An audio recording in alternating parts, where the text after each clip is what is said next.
Dans le cadre de son programme de proximité, votre télé ORTM2 est en commune 4 du district de Bamako. Tout au long de cette session d'information, la commune vous sera présentée sous toutes ses coutures. Une édition entièrement consacrée à la 4e commune du district de Bamako. Dispositif exceptionnel pour une édition exceptionnelle dans le cadre de la télé de proximité. Oui, ORTM2 a délocalisé son studio en commune 4 du district de Bamako pour des séries de production sur cette collectivité. Bonsoir et merci de nous choisir pour cette édition spéciale exclusivement consacrée à la commune 4. Une édition réalisée sur le site du monument Mamadou Konaté, une des places emblématiques de la capitale, dressée à l'entrée même de la commune. Cela dit, sans toute autre forme de transition, nous débutons naturellement cette édition spéciale par la carte postale de la commune. Composée de 8 quartiers, la commune 4 du district de Bamako demeure une des communes les plus influentes de la capitale malienne. Une notoriété due en termes d'infrastructures, d'histoire et de culture. Historique de cette commune forte attractive, c'est avec Saloum Konaté. Considérée comme les deux poumons de la capitale bamakoise, la commune 4 compte plus de 377 683 habitants selon les statistiques de la RGPH en 2009. La commune 4 est composée de 8 quartiers, à savoir Djikoronimpara, Amdalaï, Kalabambougou, Lafiabougou, Lassa, Taliko, Sebeninkoro et Sibiribougou. Le relief est dominé par quelques collines qui se situent dans sa partie ouest et nord, notamment le Lassakoulou, le Koulouni Yeleko, le Kokokoulou, qui sont des formations gréseuses constituant les dernières marches des Mandingues et la vallée du Niger. La commune 4, à l'instar des autres communes de Bamako, a été créée par l'ordonnance 78 SMLN du 18 août 1978, modifiée par la loi numéro 82-29 AN RM du 2 février 1982. Parmi les cours d'eau qui parcourent la commune, on peut citer le Wewenko, le Farako, le Diafarana et le Sumutula. En termes d'infrastructures, selon le maire Adama Berité, plusieurs réalisations ont été faites, mais beaucoup reste à faire. Là, nous avons construit un immeuble à l'intérieur de la mairie principale avec un coût d'à peu près 238 millions et équipé à 17 millions. Nous avons fait un forage aussi au niveau de la mairie principale sur un coût total de 8 millions. Nous avons aussi tiré une moyenne tension au niveau de la mairie avec un comptage donc, qui fait aujourd'hui la fierté de la mairie. C'est à cause de cette moyenne tension nous avons pu quand même atténuer les coupures intempestives. Puis récemment, on vient de faire un forage flamand neuf au niveau de l'enceinte de Djikoroni encore. Dans le domaine des infrastructures routières, nous avons fait la route de Kalabambougou, Sebenigourou. Nous avons gratté cette route-là. On est en train de faire la voie Taliko, Lafiabougou. Bien vrai que la commune 4 enregistre des avancées selon les autorités locales, les officiers d'état civil de la commune 4 appellent les habitants de la commune à s'acquitter de leurs devoirs pour le bien-être de la commune. La commune, c'est aussi les taxes. Parce que le fonctionnement de la commune, les investissements et tout ce qu'on peut faire ici dans la commune, c'est à travers moyennant les taxes. Maintenant, nous demandons les gens à doubler d'efforts, de payer les taxes qu'on appelle la TDRL. Et avec la seule TDRL, on peut beaucoup faire dans cette commune. Donc aujourd'hui, la TDRL est payée à un niveau très bas. Moins de 10 millions, moins de 5 millions souvent par an. Pour la petite histoire, ces différents quartiers de la commune 4 ont toute une histoire qui se confond presque à celle de la ville de Bamako. À l'origine, le peuplement de la commune 4 a commencé à Lassa, situé au nord-est de la commune. Elle fut fondée vers le XVIIIe siècle par les Kamaras originaires de Sibi. Sibiribougou est fondé vers le XIXe siècle par Sibiri Kamara en provenance de Sibi. Le quartier Kalabambougou, situé au bord du fleuve Niger, fut fondé vers 1860 par les Kamaras en provenance de Kourousalé pour échapper aux exactions de Almami Samori Touré. Taliko a été fondé vers 1860 par Mariko Traoré, venu de Sanankoroba. C'est également vers le 19e siècle que fut fondé Djikoroni-Para par Laye Diakité en demande de l'hospitalité aux familles fondatrices de Bamako. Le quartier Sebeninkoro est créé vers 1910 par des fugitifs originaires de Beledougou dont Fodeba Sangaré, Mouriba et Diallo auxquels les familles Touré et Niaré ont accordé l'hospitalité. Le quartier Lafiabougou a été créé en 1961 par les autorités de la Première République du Mali, ceux refoulés du Congo-Zaïre et les habitants de Bamako restés sans habitat. Et enfin, Amdalaï est créé vers 1947 par Edmond Lovo, gouverneur du Soudan français à l'époque. Amdalaï tire son nom de la mauvaise prononciation Alhamdoulilaï qui veut dire louange à Allah. D'après les autochtones, ce nom a été donné pour montrer leur satisfaction à avoir une telle place pour y demeurer. La commune 4 du district de Bamako regorge une importante partie des infrastructures nationales et internationales qui jouent un grand rôle pour le développement de la localité et surtout du pays. Située en plein cœur de la ville avec l'accès facile, la commune du maire Adama Berete attire beaucoup plus des investisseurs et des touristes. C'est en tout cas ce qui ressort de ce témoignage recueilli par Aïssa Taba. À Seydemil, palais des sports, cité ministérielle, des grandes banques ainsi que des hôtels, tous sont des lieux d'attraction localisés entre les différents quartiers de la commune 4 du district de Bamako. Une commune qui attire beaucoup plus les investisseurs à cause de son affluence et de son accessibilité. La commune 4 est au centre du district de Bamako et la commune 4 est par excellence la ville où nous avons toutes les commodités, à savoir même la cité ministérielle, ajouter à cela la CI 2000 et une poule d'attraction par rapport aussi même au sport. Nous avons le palais de sport, on va avoir l'accès parce que l'accès est facile en matière d'achat. Nous avons aussi même des organisations à titre caritatif, l'ONG El Farouk, Qatari Charity et l'Elief islamique qui aussi sont dans la commune aussi, qui nous aident aussi même dans le cadre du soutien des démunis, des orphelins et des femmes veuves. De belles opportunités donc pour la commune afin de se développer. C'est pourquoi les habitants se mobilisent entre eux aussi pour maintenir l'élan de ce développement prôné. Ils manifestent leur engagement en s'acquittant de leurs taxes et impôts. En commune 4, on a à peu près 853 étals qui ont été réalisés et 22 hangars dans 4 marchés. De fait, tous ces 850 là paient normalement sans problème, parce qu'ils sont identifiés. Bien merci, ils sont très motivés, franchement. Parce qu'au début, il y avait une crise de confiance.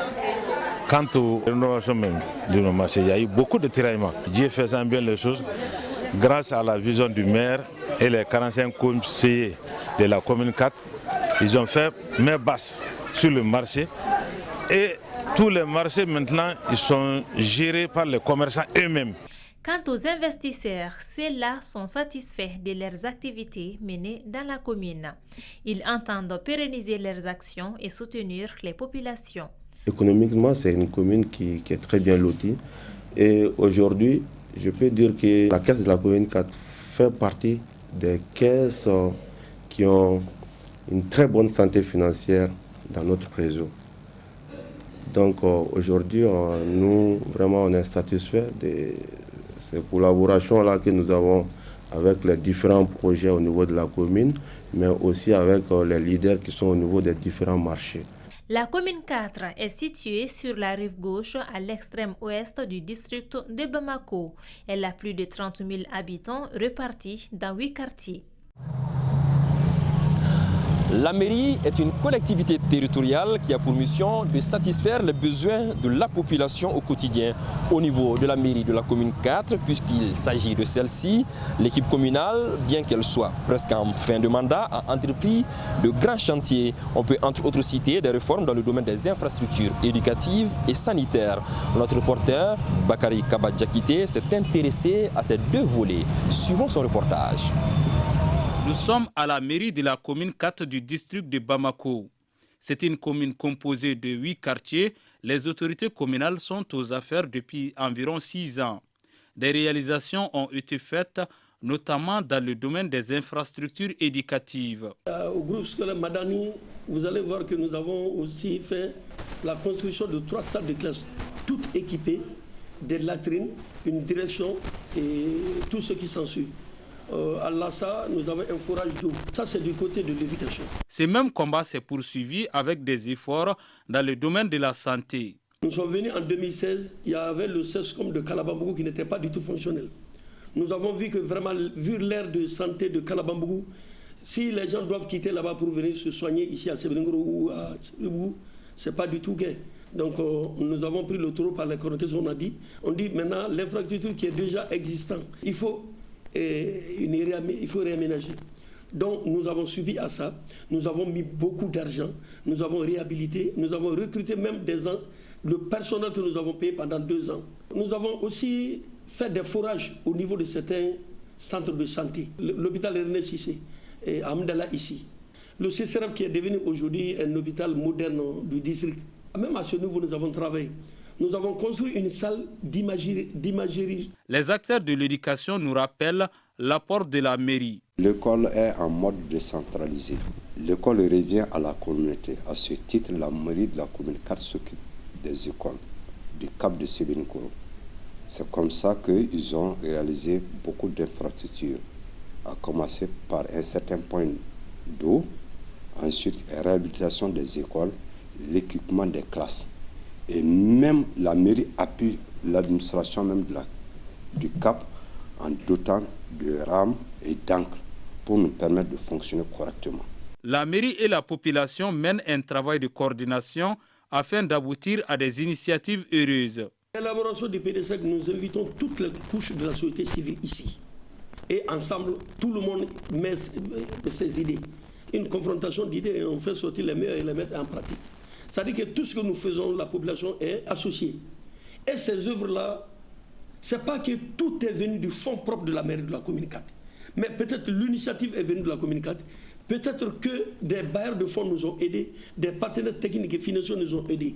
Mais tout ça, c'est sous la coupole de la mairie de la commune 4. Les responsables de la mairie de la commune 4 jugent leur bilan positif. Ils veulent maintenir cet élan au bonheur de la population. Engagé depuis plusieurs mois dans le processus de la refondation, le Mali est en chantier pour l'atteinte de cet objectif. Pour ce faire, l'implication de toutes les couches est primordiale. C'est en tout cas ce que pensent les populations de la commune 4 qui ont déjà balisé le terrain sur de nombreux aspects. Il s'agit notamment de l'interdiction de certains types de musique, l'interdiction de la consommation de la chicha ou encore l'exercice de transparence à laquelle les autorités de la commune se soumettent. Plus de détails dans ce reportage signé Astanso. Le Mali est engagé sur un vaste chantier de refondation à travers plusieurs réformes instituées par les autorités de la transition. Et au cœur de cette refondation tant voulue, la population occupe une place de choix. Tantôt définie comme cheville ouvrière dans la composition des notes de la refondation, tantôt indiquée comme arbitre, le rôle de la population est perçu de différentes manières. Le gouvernement, dans son programme, même a adopté en mois de juin le cadre stratégique de la refondation de l'État. Et après l'adoption vraiment de ce document si important, ils ont demandé à l'ensemble des couches de la société civile, des politiques, vraiment leur accompagnement. Donc dans ce cadre-là, nous pouvons dire que la population a un rôle primordial, un rôle très important à jouer dans ce processus de refondation. Le rôle fondamental d'un citoyen, c'est de chercher à connaître, n'est-ce pas, les lois et règles de ton pays. Les respecter et les faire respecter. Accepter de jouer sa partition. Mais il revient aussi aux autorités, ne serait-ce qu'au niveau communal, de donner une bonne image, de donner une bonne impression. Il faut d'abord un changement de comportement et de mentalité. Et en ce sens que nous devons d'abord aimer notre patrie, qui est le patriotisme, et avoir également le sens de la citoyenneté, dont les valeurs sont basées sur le civisme et la civilité et surtout la solidarité. Avoir la conscience de ses devoirs et de ses droits et respecter les aînés. Dans ce processus-là, les femmes sont prêtes à accompagner les autorités maliennes. Si on veut vraiment un vrai Mali courroie, il faut que les autorités travaillent d'abord sur 3 choses. Les 3 choses sont l'école malienne, la santé et puis le voyage de Bamako. Civisme, citoyenneté, respect des règles entre autres, autant de valeurs que doit incarner la population pour atteindre le but ultime qui n'est autre que la refondation du Mali. Mais aussi la formation des citoyens capables de tenir le flambeau du Mali nouveau. Pour ce noble combat, la commune 4 a déjà balisé le terrain à travers plusieurs actes. Les autorités communales en commune 4 ici ont eu le flex depuis bien avant aujourd'hui de prendre une telle décision. C'est difficile, mais il faut s'assumer en un moment donné. Quand le processus de refondation est entamé comme ça, moi je pense que chaque collectivité territoriale doit en son sein vraiment s'assumer. Et c'est ce que la commune 4 a fait. Et on a vu après que l'État même a mesuré les conséquences vraiment de la consommation de ces produits toxiques-là dans notre pays pour l'interdire après. On ne peut pas développer une nation avec vraiment des enfants qui sont en train d'aller à la dérive. Et dans plusieurs autres domaines, notamment dans le domaine vraiment de la musique. Il y a eu bien avant l'interdiction de certains types de musique. Avec la décentralisation, je pense que la commune 4 a compris que le développement, l'épanouissement de sa commune dépend de ses communautés. Donc je pense qu'on a pris le devant afin de mettre fin à certaines pratiques qui ne vont pas nous honorer également. Un bon système de gouvernance avec une redevabilité sans faille, avec une transparence sans faille, je pense que on peut aller de l'avant. Mais on ne peut pas faire avancer une communauté dans la corruption. On ne peut pas faire avancer une communauté avec la délinquance financière. Ça ne peut pas aller. On a commencé à faire d'abord le nettoyage des monuments, de l'école publique, des hôpitaux, de la route de Sébenin-Koro et RN5. Donc on demande aux jeunes de travailler sur ça. Parce que quand tu as une ville propre, ça c'est déjà un bon départ. Quand tu vas à l'école et que tu rentres en classe et que tu étudies, ça c'est aussi très bon pour l'éducation. Tirant sa source des assises nationales, certaines solutions ont été amorcées par les participants à cette grande rencontre pour arriver à cette refondation souhaitée. Et les autorités n'ont pas manqué d'acter certaines recommandations telles que faire appel à certaines de nos légitimités traditionnelles et coutumières, comme l'atteste le 11 novembre, désormais journée nationale des légitimités traditionnelles. Voilà, c'est l'essentiel qu'il fallait retenir de cette édition de 19h30 consacrée à la commune 4. On se retrouve demain sur le même site pour une autre édition toujours spéciale consacrée à d'autres aspects de cette commune. Très bonne soirée à tous.